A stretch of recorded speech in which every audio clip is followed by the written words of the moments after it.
Assalamualaikum warahmatullahi wabarakatuh. Perkenalkan, nama saya Risma Dayanti dari kelas A01, NIM 18 10 12 72 203. Di sini saya akan menjelaskan mengenai budaya jurnal yang saya lakukan dengan judul Persepsi Patologi, Bicara dan Bahasa dalam Menerapkan Intervensi Komunikasi dengan Siswa dengan Cacat Ganda dan Parah. Sebelumnya, saya akan mendeskripsikan mengenai jurnal terlebih dahulu, di mana penulis jurnal adalah Tania Di Bortoli, Marcel Arthur Kelly, Bernice Matthijssen, dan Susan Baladin. Jurnal ini dari International Society for Augmentative and Alternative Communication tahun 2014, volume 30, nomor 1, halaman 55-70, di mana jurnal ini saya bedah pada tanggal 27 April 2020. Selanjutnya kita akan membahas mengenai temuan masalah, hasil penelitian, dan juga kesimpulan jurnal.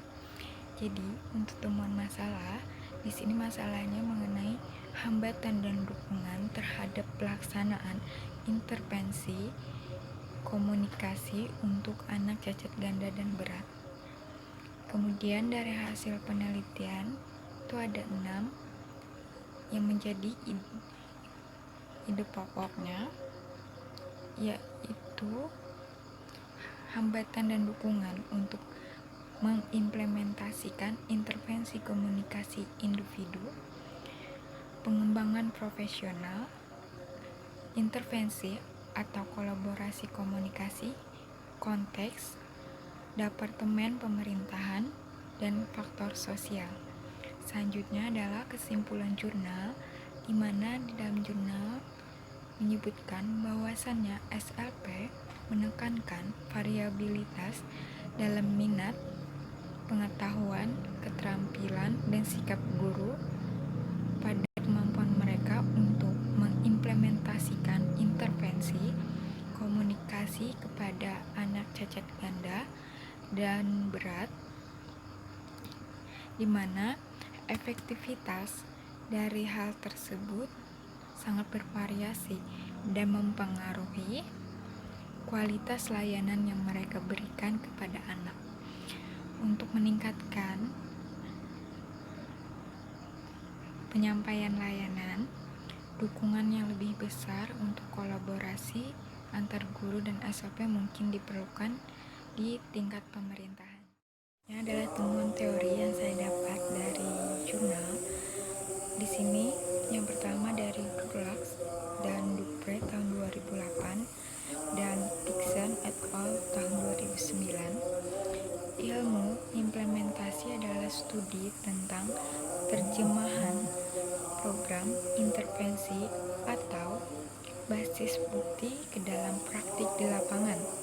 Selanjutnya itu dari Cook dan Odom 2013 dan Pixen et al. Tahun 2009, di mana dampak dari intervensi ini terbatas, di mana pengimplementasian atau implementasi adalah proses yang kompleks.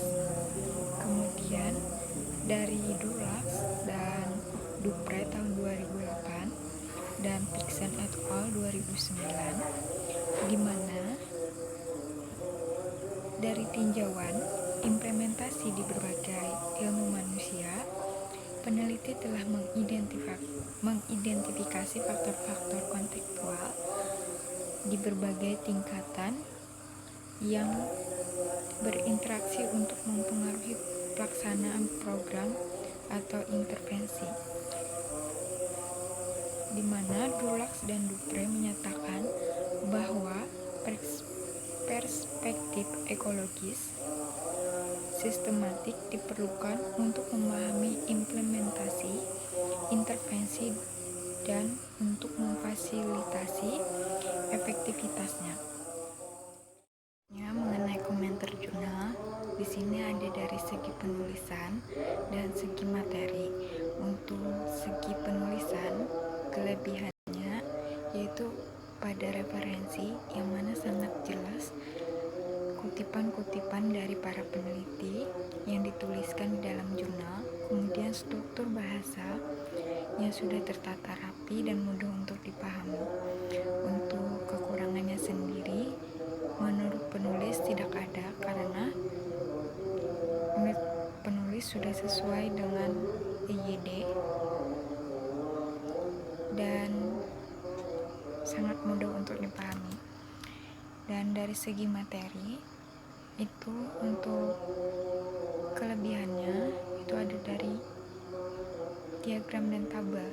Diagram dan tabel sangat memudahkan pembacanya dalam memahami isi dari jurnal tersebut. Kemudian dari penjabarannya sangat detail dan sangat terperinci. Kemudian metode penelitian di mana sudah disebutkan pada jurnal metode yang digunakan dalam penelitian tersebut. Dan untuk kekurangan dari segi materi itu dari penjabaran intervensi dan komunikasi, di mana penjabaran secara detail mengenai intervensi dan komunikasi tersebut tidak diperjelaskan secara terperinci. Oke, selanjutnya adalah perolehan pengetahuan dari jurnal yang telah penulis bedah. Itu sangat memberikan informasi yang sangat-sangat bermanfaat, di mana komunikasi adalah alat penyampaian ide, gagasan maupun keinginan dari penyampai kepada penerima melalui verbal maupun non-verbal, di mana hal ini harus selaras antara orang tua, guru, dan pihak sekolah serta lingkungan. Hal ini sangat mendukung dalam melakukan pengimplementasian intervensi komunikasi untuk anak cacat ganda dan berat. Selanjutnya adalah kontribusi. Yang pertama adalah kompensatoris indera, dengan memaksimalkan indera yang masih dapat digunakan atau dimanfaatkan. Hal ini sangat penting, di mana sangat membantu anak dalam melakukan pemahaman konsep, baik itu secara konkret, semi konkret maupun abstrak. Kemudian komunikasi itu ada verbal dan non-verbal, di mana verbal itu secara langsung melalui kata yang diucapkan, dan non-verbal menyangkut mengenai isyarat-isyarat dan memberikan pengetahuan atau mengajarkan komunikasi pada anak. Hambatan majemuk itu sangat penting. Kemudian kolaborasi, di mana hal ini sangat-sangat menjadi kunci dari kesuksesan implementasi intervensi komunikasi, yaitu adalah kolaborasi atau kerjasama antar pihak agar selaras. Ditulis pada bagian bawah.